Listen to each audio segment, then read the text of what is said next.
All right. So thank you. I'd like to call the meeting to order and welcome everyone. Jahai just introduced our interpreters online.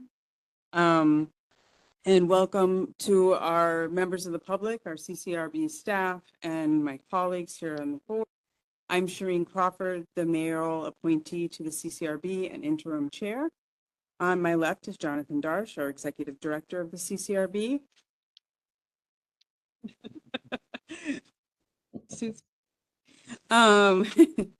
And this is our May public board meeting and calling us to order. And I'm going to ask each of the board members to introduce themselves, starting from my right. Pat Smith, Mayor appointee. Good afternoon. Thank you for coming. Herman Merritt, City Designate from Brooklyn. Joe Fox, Police Commissioner Designate. John Darsh, I use he, him pronouns, and I'm the executive director of the CCRB. June Northern with mayor appointing for Brooklyn. Kevin McGinn, Police Commissioner appointee. Good afternoon, John Siegel. I'm a mayoral appointee. Good afternoon, Frank Dwyer, Police Commissioner Designate. Do we have a board member online? So Mr. Agarwal had said he was going to log in, but he might not be. Does get here. We'll take a quick moment for him to introduce himself. Thank you all. I believe we have a quorum, so I'd like to to adopt the adoption of the minutes and see if there are any changes or corrections to the April minutes. Any board members? Seeing none. Is there a motion to approve the April minutes? So moved. Is there a second? Second. Any opposed? Any abstentions? Okay. And So I think we should have Mr. Hogan introduce himself and maybe count him as an abstention. Or you could allow him to vote, but. good afternoon. Good afternoon. Would you like to introduce yourself? A.U. Hogan, City Council appointee. Welcome, everyone. Welcome. Would you like to abstain from the adoption of the minutes, or would you like to? I would like to stay.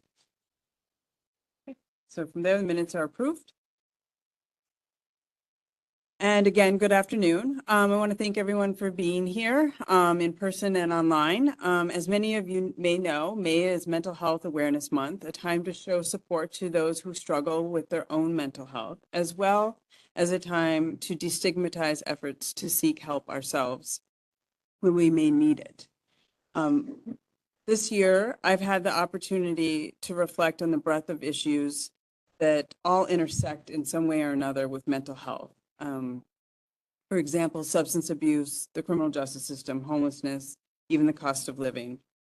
And at the CCRB, we find that this intersection often comes up firsthand in the cases that we review.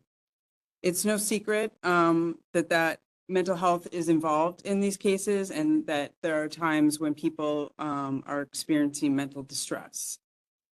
We do not track the emotional or mental state of civilians who make complaints.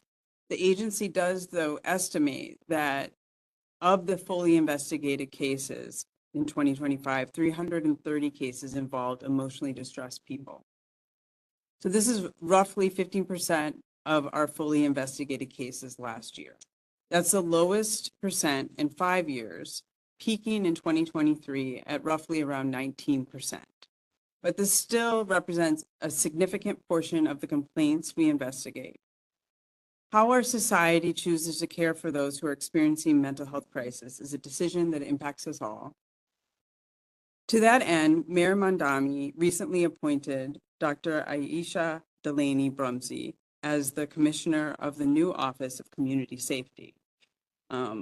Dr. Delaney Brumsey is someone I've had the privilege and opportunity to work with in past work in her roles in the city, and I look forward to supporting this new office and the commissioner in whatever way I can as interim chair of the CCRB. But I'm also reminded that these challenges and the others, they don't exist in silos. They cannot be solved by any one group, office, agency, or organization. So together, there's real collaboration that's needed to tackle such intertwined and significant problems. It, again, takes this collective effort of everyone pushing in the same direction, and I'm proud to be part of that effort. around public safety and public health. And I hope more can join, and I hope, and during this month of awareness, more become educated on these issues. I'd like to now turn it over to Jonathan Dark. Oh, and did our other board member join on screen? Good afternoon. Sorry for being late. Rahul Agrawal, appointed by the mayor. Thanks, everyone. Welcome. Thank you, Chair Crawford. Yesterday, the mayor announced his fiscal year 27 executive budget proposal.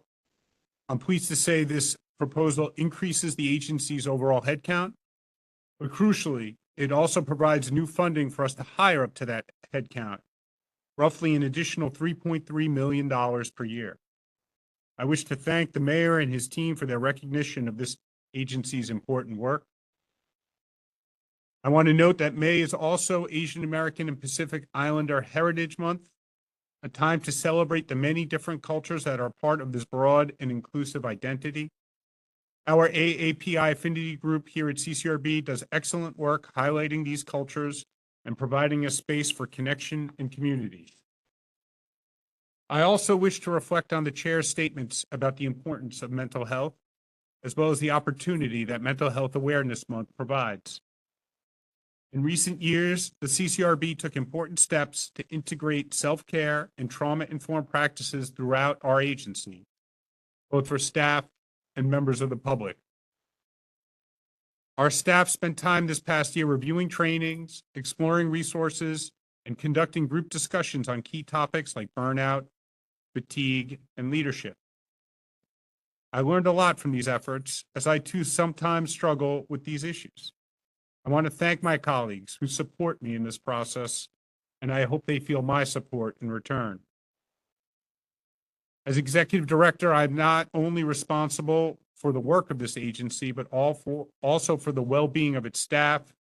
It is a responsibility that is never far from my mind. This month offers an opportunity to reflect on how far we've come as an agency, but also how far there still is to go.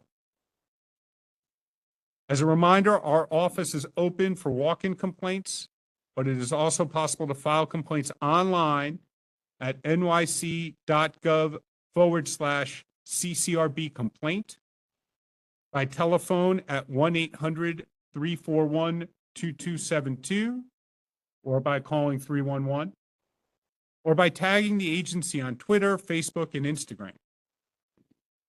For those wishing to speak during the public comment section of today's meeting, we ask you keep your questions and comments to 4 minutes. If anyone wishes to file a complaint right now, we have 2 investigators on hand ready to take any new complaints. The investigators on call this afternoon are Emma Steidehar and Rob Bryan. Brenia Feliciano is also here from the Civilian Assistance Unit. Thank you all for your presence here today, and we'll now move on to the board's formal business. Thank you, Jen. Any comments or questions from other board members? We are going to have a presentation today from our Director of Intergovernmental Affairs, Marwa Niji. The New York City Civilian Complaint Review Board is the nation's largest independent oversight entity of the largest police force in the country. The CCRB investigates, mediates, and prosecutes allegations of misconduct against members of the NYPD. The agency is governed by a 15-member board with 5 seats appointed by the mayor, 5 appointed by the city council, 3 designated by the police commissioner, 1 appointed by the public advocate, and the chair is appointed jointly by the mayor and city council. The CCRB investigates abuses of force, authority, discourtesy, and offensive language. To file a complaint, you can do so online at nyc.gov/CCRB complaint. You can also call the CCRB at 1-800-341-CCRB. And remember, if you see footage of misconduct on social media or in the news, you can file a complaint even if you weren't there in person. More ways to file a complaint is you can also visit us at our office located at 100 Church Street on the 10th floor, New York, 10007. You can DM us on social media. Our username is CCRB_NYC on Facebook, Twitter, X. And Instagram, you can mail a complaint into our office, or you can you can file a complaint at your local precinct. The NYPD is required to accept CCRB complaints at any precinct. You can also request a complaint form and postage-free envelope. To request a presentation, you can email us at outreach@ccrb.nyc.gov. And please follow us on social media. Again, our username on social media is CCRB_NYC. Thank you. Any questions? Madam Chair, I would like to commend Marwa and John Darsh for their great work with the budget preparation and presentation, scoring us, what, $3.2 million in additional funding? The process is Halfway still, there, yeah. yes, but Marwa did amazing work, as did Winnie Chen from our budget director and operations, and Lincoln McVeigh and his policy unit, Dakota Gardner, our senior communications advisor, all worked hard to make sure that our budget materials were top notch. I urge you to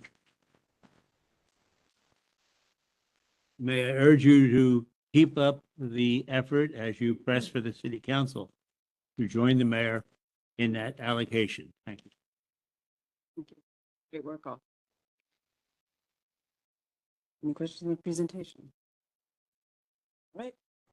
We'll move to our public comment section of the meeting, and just a few reminders, and those, if we have any new folks here, as we move to the public comment section of the meeting, we'll start with those who are joining us virtually, and ask them to use the raise the hand function feature to let us know that they have a question, and please keep your comments to 4 minutes. Once we've concluded the virtual comments, we'll move to in the room, and reminding folks as we move to in the room, we'll line up behind the podium. And again, we'll have the same 4-minute time limit. So I'll just give it a minute if people online are raising their hands. And Thank you, Chair. First hand raised is Jeannie Jackson. thank you. In here. I read an article this weekend in the paper, and was very disturbed by some of the statements posted by CCRB employees. I just have a few questions to ask you. First, was CCRB aware of these posts before they hired these employees? If so, why were they hired? The second question, what kind of vetting does CCRB perform before hiring its employees? And finally, how am I supposed to believe that someone who posts "F the police" and "all cops are bastards" or "all cops are killers" on social media is going to investigate a police officer fairly and independently? Those are my questions to CCRB. So the CCRB was not aware of the comments before hiring those individuals. The CCRB has changed its recruitment and hiring practices so that we will be aware of statements before hiring individuals. The statements in that article are, we're aware of them and we're investigating them. Statements made by someone prior to employment that were that are not disruptive to the agency operations are not going to be subject to discipline. But statements made while employed at the agency will be reviewed to see if there was any misconduct.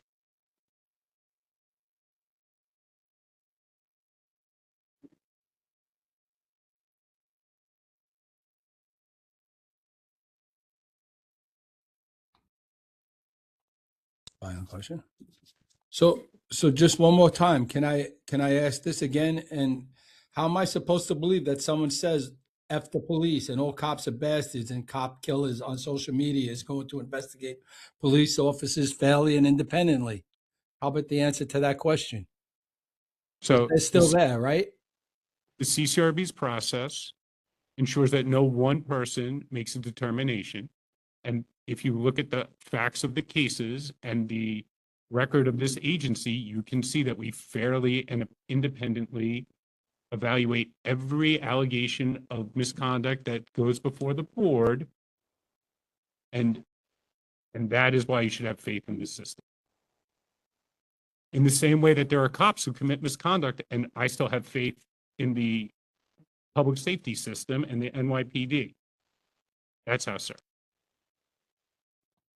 Thank you for the question and thanks. Thank you very much.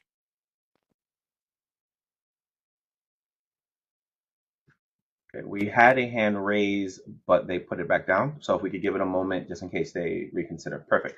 Okay. They dropped it again. Well, if we could just give it one more moment to see if they're still want to make the comment. Okay. So we have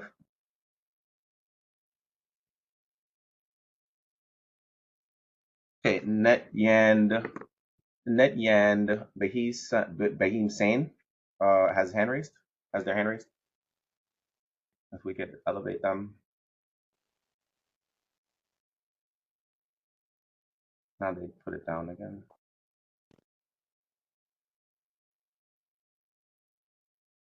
You're unmuted.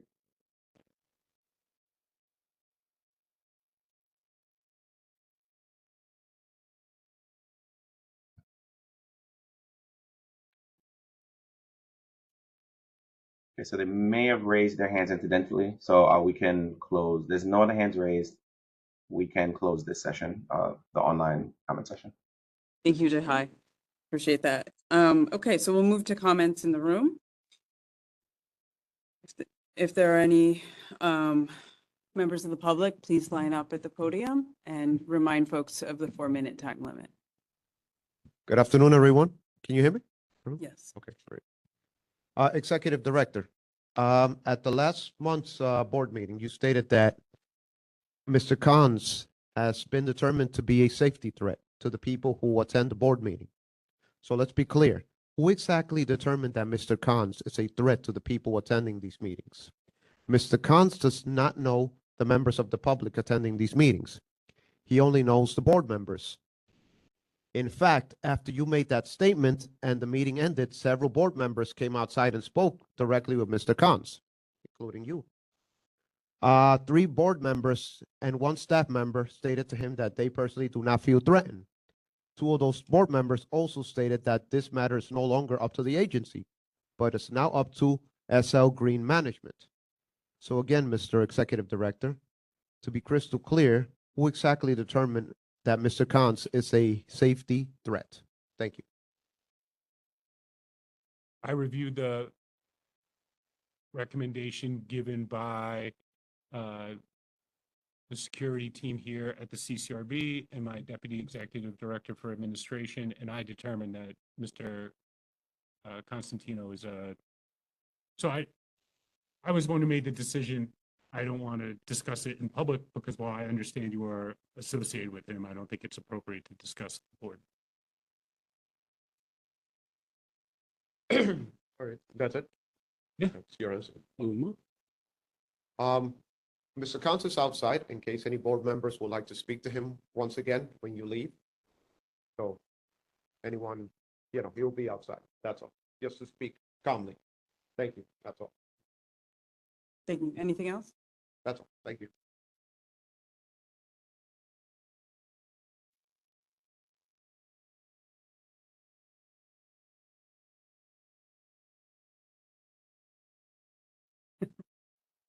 It's very polite. I was trying to be generous. Thank you all. Andrew Case, he, him pronouns from Latino Justice, Pearl. I wasn't able to come last month and congratulate you, Chair Crawford. Thank you for all you do. Thank you to all the board members for all you do. Thank you to former Chair Smith for all you did serving.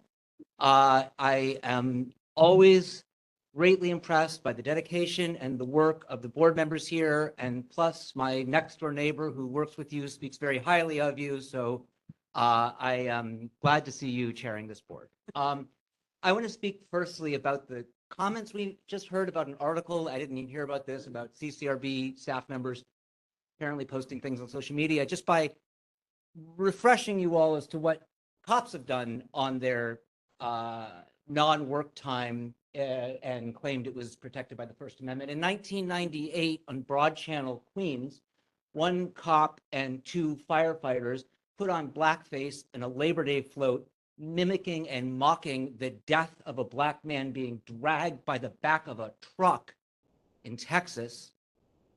And when they were fired, and this is under Giuliani, when they were fired, they sued to get their jobs back, and a judge and the SDNY not only reinstated them, but issued them back pay until it went to the Second Circuit, which reversed.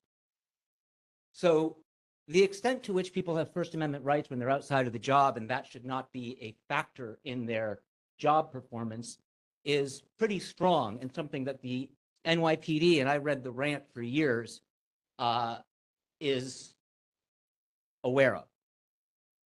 But what's also interesting about the Broad Channel case is that it shows that for all we talk about where the final discipline authority lies, and people say the police commissioner has final disciplinary authority, or this board should have final disciplinary authority, the final disciplinary authority over NYPD officers is now and has always been held by the courts. PD officers who are fired can sue to get their jobs back. And tomorrow morning at 9:30 a.m. at 71 Thomas Street, Justice Verna Saunders will be hearing our case, alleging that Jessica Tisch acted arbitrary and capriciously when she reversed her deputy, Rosemary Maldonado, who found that that Lieutenant Jonathan Rivera committed misconduct when he killed Alan Feliz in 2019. You are all familiar with this case. This board investigated this case after the Force Investigative Division of the NYPD cleared Lieutenant Rivera. This board found that he was guilty. This board proved that he was guilty to the deputy commissioner of the police department.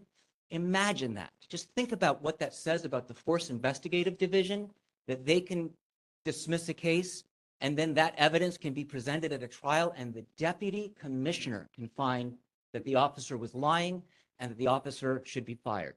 I invite all of you, I invite all of the members of the public here to come 9:30 tomorrow morning, 71 Thomas Street, and hear the argument that a court should overturn Commissioner Tisch's arbitrary and capricious decision to allow Lieutenant Jonathan Rivera, and as you know, there's a second case with him, and there was a plea deal with that, and I'm not even talking about that. I'm talking about the original case in which he climbed into a car, shot a man in the chest, dragged him into the street, and lied about it on the stand. We all know this. Come out, hear Justice Saunders, hear what we have to say, and we look forward to seeing everyone tomorrow. Thank you.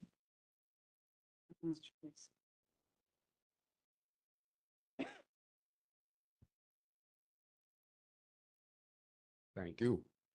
I'm Michael Myers. I'm the president of the New York Civil Rights Coalition. I have 4 minutes and I will therefore be brief. I don't want to be brief, but 4 minutes makes me brief. As far as this police commissioner is concerned, I don't need to come to your meeting tomorrow to know what she is and what she is not. She is not the representative of the people. She's representative of the police department. I condemn her for being an advocate of the police department. She's supposed to be the people's representative, the mayor's appointee to the CCRB. I'm shocked. I'm shocked the way she treats you guys. Dismissing your complaints. Yeah. I'm not going to listen to the administrative law judge. I'm going to do what I want to do. This person has got to go. She hasn't even come to a meeting of the CCRB. And I hope that you will finally invite her. I keep asking you to invite her to a public meeting because we, the public, want to see her. We want to see eyeball her. We want to tell her what she's not doing and what she is doing that is so problematic. And this board should be asking to see the police commissioner. She's been in there for a long time now, and she hasn't been to one meeting of the CCRB. I've seen her other meetings, where she runs her mouth, runs off of the mouth. Well, she doesn't come here because she knows she's going to be confronted here for her hypocrisy and her one-sidedness. So I'm furious with her. I call upon her to resign right now. If you can't come to a meeting of the CCRB, what the hell are you for? If you can't face the public, what the good are you for? And this mayor appointed her. He wanted credentials, respectability. Excuse my French, but fuck that. You're a mayor. You got elected to get this people right, this problem right. I'm sick of him already. Now, as far as the appointments, where's the Bronx representative? I keep asking that question. Where's the Bronx representative? The vacancy has been for a long time. And the city council speaker and the mayor is supposed to appoint a regular permanent chair. No, I haven't heard anything yet. I'm waiting. He or she is being vetted. But how long does it take to vet? You don't vet the police officers this long. Come on. Bronx representative is not present. The public advocate representative, as far as I know, has not been appointed. Esmeralda Simmons is remembered. She used to be a regular attendee, but she hasn't been replaced yet. Why? Because the public advocate has not made the appointment. If you are here, please identify yourself, and I will apologize to you. This is ridiculous. Come on, we got to be serious about what we're doing here in terms of the public accountability for this police department. And the mayor and the public advocate and their representatives and city council have got to get on the ball and make the appointments. And if mayor doesn't do it, then he's got to go too. Thank you, Mr. Myers. Perfect timing.